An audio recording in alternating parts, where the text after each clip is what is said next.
Guwahati high court है। Chief justice, honourable chief justice अपने bench पर बैठे हुए हैं और एक आईपीएस एसपी की क्लास लगाई जा रही है। आईपीएस अधिकारी से पूछा जा रहा है कि आपने एक महिला को सूर्य अस्त होने के बाद और सूर्य उदय होने से पहले अरेस्ट क्यों किया। वहीं दूसरी ओर जो पुलिस है वो ये तर्क दे रही है कि सुबह के 5 बजे और सुबह के 4 बजे उजाला हो गया था, उस समय सूर्य अस्त नहीं था बल्कि सूर्य निकल चुका था। इस बात पर माननीय जस्टिस इतना ज्यादा नाराज हो जाते हैं, वो कहते हैं कि हम किसी अलग टाइम जोन में नहीं रहते। ये पूरा मामला है असम के धुबरी के बिलासीपारा इलाके का, जहां पर एक व्यक्ति का मर्डर होता है और उसके कथित आरोपी की तलाश करते करते पुलिस पहुंचती है एक घर में, जहां पर अपराधी तो नहीं मिलता मगर उसकी पत्नी और उसके 2.5 साल के बच्चे को पुलिस उठाकर ले जाती है। माननीय कोर्ट ये कहती है कि हम डायरेक्ट करते हैं कि पुलिस अधिकारियों के खिलाफ एफआईआर की जाए। थोड़ी देर बाद कोर्ट ये कहती है कि इन पुलिस अधिकारियों को सस्पेंड किया जाए, ये हम डायरेक्ट करते हैं। इसके बाद सवाल ये खड़ा हो गया कि क्या कोर्ट ऐसी डायरेक्शन दे सकती है। जय हिंद। एक वीडियो, अदालत की एक वीडियो जबरदस्त तरीके से वायरल हो रही है।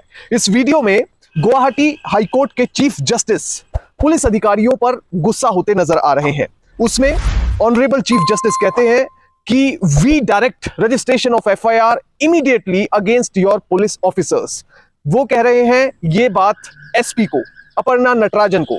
वहीं थोड़ी देर बाद ऑनरेबल चीफ जस्टिस कहते हैं we direct the entire police station be placed under suspension right now. मतलब कि पहले जो बात कहते हैं चीफ जस्टिस, वो कहते हैं कि हम पुलिस अधिकारियों के खिलाफ एफआईआर के लिए डायरेक्शन दे रहे हैं। थोड़ी देर बाद चीफ जस्टिस कहते हैं कि हम डायरेक्शन देते हैं कि पूरे पुलिस थाने को सस्पेंड किया जाए, और वो कह रहे हैं सुपरिटेंडेंट ऑफ पुलिस की मौजूदगी में, जो वहां पर खड़ी हुई है। अब मामला क्या है ये मैं आपको समझाता हूं। असम के धुबरी में बिलासपारा एक जगह है, वहां पर एक व्यक्ति की हत्या हो जाती है। 25 मई के दिन अचानक से पुलिस पहुंचती है शाहजहां अली के घर पर। सुबह 3 से 4 बजे के बीच पुलिस पहुंचती है। वहां पर शाहजहां अली तो नहीं मिलता मगर उसकी पत्नी और उसका 2.5 साल का बच्चा वहां पर मौजूद होता है। अब पुलिस आव देखती है, नताव देखती है। पुलिस पत्नी को 2.5 साल बच्चे को अपने साथ ले आती है और 6 दिन तक अपनी कस्टडी में रखती है। अब कोर्ट में इसी बात के ऊपर बहस चल रही है। अब 6 दिन हिरासत में वैसे भी लीगली नहीं रखा जा सकता है। ऑनरेबल चीफ जस्टिस इस बात पर बहुत ही नाराज नजर आ रहे हैं। अब जब 6 दिन पत्नी को और 2.5 साल के बच्चे को कस्टडी में रखा, तो उसके बाद जो महिला थी उसके भाई वो पहुंच जाते हैं गुवाहाटी हाई कोर्ट में और वहां पर अपनी पिटीशन लगाते हैं 2 जून 2023 को। महिला का भाई, जिसका नाम रफीकुल है, वो अदालत में कहता है कि मेरी बहन कई दिन से लापता है और वो पुलिस हिरासत में है और अदालत इस मामले में कुछ करे। 2.5 साल के बच्चे का जिक्र भी इस मामले में होता है। अब ऑनरेबल चीफ जस्टिस यहां पर सवाल करते हैं वकील से, जो पुलिस अधिकारियों के साथ वकील आए हैं उनसे सवाल करते हैं कि सूर्यास्त और सूर्योदय से पहले क्या महिला को अरेस्ट किया जा सकता है। और इस तरह का सवाल जब करते हैं तो वो काफी गुस्से में नजर आते हैं। इसके साथ ही वो कहते हैं कि पुलिस अधिकारी जिन्होंने भी ऐसा किया है वो निर्दयी है, क्रूअल है, और सीआरपीसी का सेक्शन 46 उसका सबसेक्शन 4 क्या आपने पढ़ा है और क्या आपने जुवेनाइल जस्टिस एक्ट पढ़ा है, क्या आपको इसके बारे में पता है। और यहां तक कि ऑनरेबल चीफ जस्टिस जो पुलिस अधिकारियों के वकील होते हैं उन्हें सीआरपीसी के सेक्शन 46 के सबसेक्शन 4 को पढ़ने के लिए कहते हैं, अदालत में पढ़ने के लिए कहते हैं, और वो अदालत में उसको पढ़ते भी हैं। तो ये बहस चल रही है। इस बहस में वकील ऑनरेबल चीफ जस्टिस के सामने कहते हैं कि माय लॉर्ड, ये जो अरेस्ट है महिला का वो हुआ है सुबह के 5 बजे, और सुबह के 5 बजे अंधेरा नहीं होता, दिन निकल आता है। अब ऑनरेबल चीफ जस्टिस इस पर जवाब देते हैं कि हम कोई अलग टाइम जोन में नहीं रहते। ऐसा नहीं है कि आप किसी, जैसे कि जो नॉर्थ ईस्ट है भारत का, तो वहां पर टाइम जोन का फर्क है। अगर दिल्ली में जो टाइम हो रहा है तो 2-2.5 घंटे का फर्क जो है ईस्टर्न एरियाज में कुछ जगह पर है। तो उन्होंने कहा कि हम कोई अलग टाइम जोन में नहीं रह रहे। जब 5 बजते हैं तो आप भी वहीं होते हैं, मैं भी उसी जगह पर होता हूं, तो मुझे पता है कि कितना अंधेरा और कितना उजाला उस समय होता है। उसके थोड़ी देर बाद वीडियो में एसपी, जो कि एक आईपीएस अधिकारी है, अपर्णा नटराजन, वो बोलती नजर आती है कि 4-4:15 बजे जब हम वहां पर पहुंचे तो वहां पर इतना अंधेरा नहीं था, वहां पर उजाला हो चुका था। तो इस तरह की बात उन्होंने कोर्ट के सामने बोली। अब जब ये बात कोर्ट के सामने आई कि 5 बजे नहीं बल्कि 4 बजे पुलिस उनके घर पहुंची थी और अरेस्ट करके लाई है, हिरासत में ले लिया 4 बजे। तो चीफ जस्टिस और नाराज हो गए। उन्होंने कहा कि पूरे थाने को सस्पेंड करने की डायरेक्शन हम देते हैं।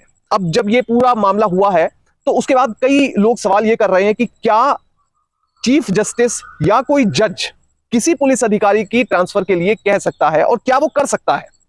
तो ये बहुत महत्वपूर्ण सवाल है, खासतौर पर वो बच्चे जो कॉम्पिटिशन्स की तैयारी कर रहे हैं। देखिए, कोई भी जज, आप ये समझ लीजिए कि एक तो जो भी अपॉइंटिंग अथॉरिटी होगी वो ही सस्पेंड कर सकती है, वो ही डिसमिस कर सकती है। अपॉइंटिंग अथॉरिटी में या तो अपॉइंटिंग अथॉरिटी हो या आपके सीनियर ऑफिसर हो, वो ही सस्पेंड करेंगे, वो ही डिसमिस करेंगे। तो यहां पर जज सीधे तौर पर डिसमिस या सस्पेंड नहीं कर सकते। अब यहां पर आप लफ्ज सुनिए, जज साहब क्या कह रहे हैं। वो कह रहे हैं we direct registration of FIR. दूसरी बात, we direct the entire police station be placed under suspension, यानी कि हम निर्देश देते हैं कि पूरे पुलिस स्टेशन को सस्पेंड कर दिया जाए। इसका मतलब यह है कि जो माननीय अदालत होती है उनका सम्मान सबसे ऊपर होता है। अगर अदालत किसी मामले में ऑब्जर्व कर ले कि इस पुलिस अधिकारी का चाल चलन सही नहीं है, इसने इस मामले में बहुत केयरलेसनेस, लापरवाही बरती है, तो उसके लिए इसको सस्पेंड किया जाना चाहिए। तो ऑनरेबल कोर्ट सीधा जो टॉप मोस्ट ऑफिसर्स होते हैं, जैसे कि पुलिस के मामले में डीजीपी हो सकते हैं, तो डीजीपी को डायरेक्ट अपना डायरेक्शन लिख सकते हैं। और उसके बाद बहुत ही रेयर कोई मामला होगा जहां पर कोर्ट के आदेश की अवहेलना करने की कोशिश कोई भी अधिकारी करेगा, कंटेम्प्ट ऑफ कोर्ट वहां पर लग जाता है। तो ऐसे में जब भी कोर्ट डायरेक्शन देती है तो उसकी कंप्लायंस होनी जरूरी होती है। देखिए, ऐसे मैटर्स में कोर्ट का मान सम्मान सबसे ऊंचा होता है। अब इसमें जब माननीय जस्टिस बोल रहे हैं तो उन्होंने एसपी के ऊपर सीधे तौर पर कोई इस तरह की टिप्पणी नहीं की कि आपकी भी ट्रांसफर की जानी चाहिए, मगर फिर भी ये पूरा मामला सामने आने के बाद उनका ट्रांसफर कर दिया गया कुछ ही दिन में, और उन्हें एसपी से तत्काल हटा दिया गया और उन्हें ट्रांसफर कर दिया गया और प्रिंसिपल बना दिया गया लचित बोरफुकन पुलिस एकेडमी का। तो देखिए, अदालत का सम्मान सबसे ऊपर होता है। और इतना ही नहीं, अदालत ने जो पुलिस स्टेशन के बारे में टिप्पणी की थी, तो वहां पर जो पुलिस स्टेशन के इंचार्ज थे उनका भी ट्रांसफर कर दिया गया कुछ ही समय के बाद में।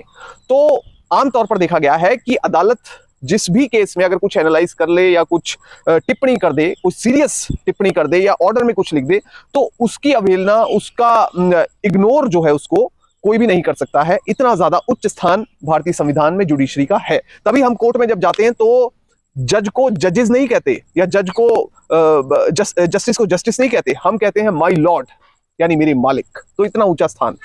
अब आप समझिए कि ये जब पूरा मामला सामने आया, उसके बाद जब अदालत में, हाईकोर्ट में उस औरत का भाई गया, तो उसके बाद जब ये कार्रवाई हुई तो उसके बाद पुलिस ने खुद ब खुद उस महिला को और बच्चे को छोड़ दिया। तो मामला तो यहां पर खत्म हो गया।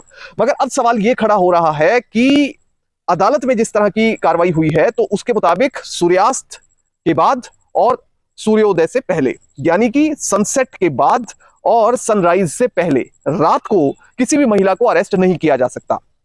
कानून में कहां पर लिखा है? कानून में यह साफ तौर पर लिखा हुआ है, और यह लिखा हुआ है सीआरपीसी के सेक्शन 46 में, सबसेक्शन 4 में, जहां पर क्लियर वर्ड्स में आपको पढ़कर सुनाऊंगा। वो वर्ड्स ये है कि no women shall be arrested after sunset and before sunrise, and where such exceptional circumstances exist, the women police officer shall, by making a written report, obtain the prior permission of judicial magistrate of first class within whose local jurisdiction the offense is committed or the arrest is to be made। Clear सी बात है। हिंदी में इसका जो translation है वो ये है कि एक तो रात को, मतलब सनसेट के बाद जब सूरज छिप गया और सूरज निकलने से पहले किसी भी महिला को अरेस्ट नहीं किया जा सकता। मगर कुछ सर्कमस्टांस ऐसे होते हैं कि कोई शातिर अपराधी है या कोई सीरियस ऑफेंस किया गया है किसी महिला के द्वारा, तो उसमें अरेस्ट किया जा सकता है। मगर उससे पहले जुडिशियल मजिस्ट्रेट, वो भी फर्स्ट क्लास, उसकी परमिशन लेनी होगी। वहां पर एक लेडी पुलिस ऑफिसर जाएगी, वो कारण बताएगी और उसके बाद उस महिला को अरेस्ट किया जा सकता है। और अगर अदालत को, जुडिशियल मजिस्ट्रेट को वैलिड लगता है तो वो इसकी परमिशन दे भी सकते हैं और नहीं भी दे सकते। तो आखिर सीआरपीसी में सेक्शन 46 में ये प्रावधान किया क्यों गया? देखिए, पहले कुछ केसेस ऐसे सामने आए थे जिन्होंने पुलिस की वर्दी पर भी दाग लगाया था। रात को महिला को अरेस्ट कर लिया गया, उसके बाद उसके साथ पुलिस वालों ने ही रेप कर दिया। तो उसके बाद इस तरह के सीरियस मामले आने के बाद सुप्रीम कोर्ट ने काफी गंभीर टिप्पणी की थी, सीरियस टिप्पणी की थी। और उसके बाद जो है सीआरपीसी 46 के अंदर एक अलग से क्लॉज बनाने की बात चल पड़ी थी। और जो 135वां लॉ कमीशन है उसकी रिपोर्ट में तो साफ तौर पर यह कह दिया गया था कि किसी भी महिला को शाम होने के यानी कि सूरज ढलने के बाद और सूरज उदय होने से पहले अरेस्ट किया ही नहीं जा सकता।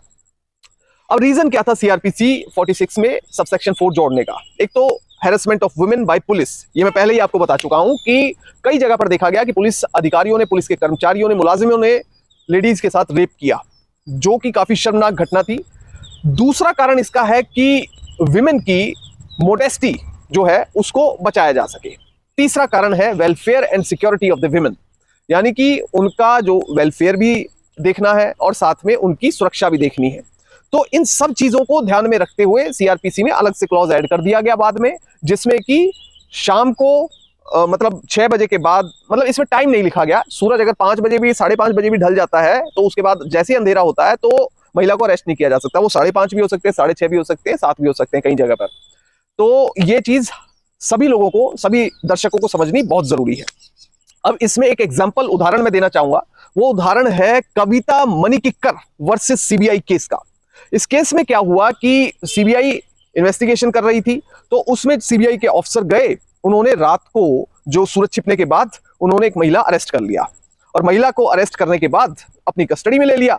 पर इस मामले को चैलेंज किया गया, इस अरेस्ट को चैलेंज किया गया बॉम्बे हाई कोर्ट में। और जब बॉम्बे हाई कोर्ट में यह चैलेंज हुआ तो कोर्ट ने इस पर बड़ी सख्त टिप्पणी की। कोर्ट ने कहा कि सीधे तौर पर यहां पर लॉ को तोड़ा गया है और इसलिए जो ऑफिसर अरेस्ट करके लाया था, जो इन्वेस्टिगेटिंग ऑफिसर था, उस पर 50,000 रुपए का जुर्माना अदालत की ओर से लगाया गया। तो यह केस है कविता मणिक्किकर वर्सेस सीबीआई। अब असम के धुबरी में जो घटना सामने आई उसमें 2.5 साल के बच्चे को भी महिला के साथ पुलिस ले गई हिरासत में। अब क्या बच्चे के साथ ऐसा किया जा सकता है? लॉ के मुताबिक बच्चे को पुलिस लॉकअप में नहीं रख सकती, रेगुलर जेल में नहीं रख सकती। ये लॉ है, कानून है।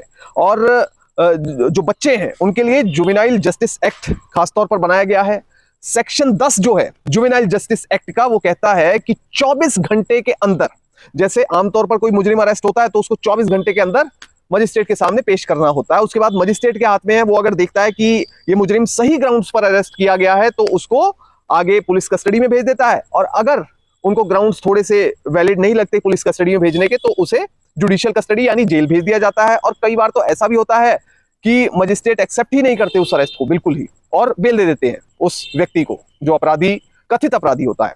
तो इस मामले में अगर बच्चा है, कोई जुवेनाइल है, तो उसमें सेक्शन 10 लगता है। उसके तहत जैसे ही पुलिस अपनी हिरासत में लेगी किसी भी जुवेनाइल को, किसी भी बच्चे को, किशोर को, तो 24 घंटे के अंदर उसे जुवेनाइल जस्टिस बोर्ड के सामने पेश करना होगा। अब आगे जो मजिस्ट्रेट नॉर्मल ऑर्डिनरी मामलों में जैसे डिसीजन लेते हैं, वैसे ही जुवेनाइल जस्टिस बोर्ड को पूरा अधिकार है कि वो उस बच्चे के साथ क्या करें। तो कुल मिलाकर जहां तक जुडिशरी की पावर है, वो किसी पुलिस अधिकारी को सस्पेंड करने की नहीं है, मगर उनका सम्मान इतना ऊंचा है कि अगर वो किसी पर टिप्पणी भी कर दें, किसी के अगेंस्ट भी टिप्पणी कर दें, तो उसकी सस्पेंशन होना लाजमी है। जय हिंद।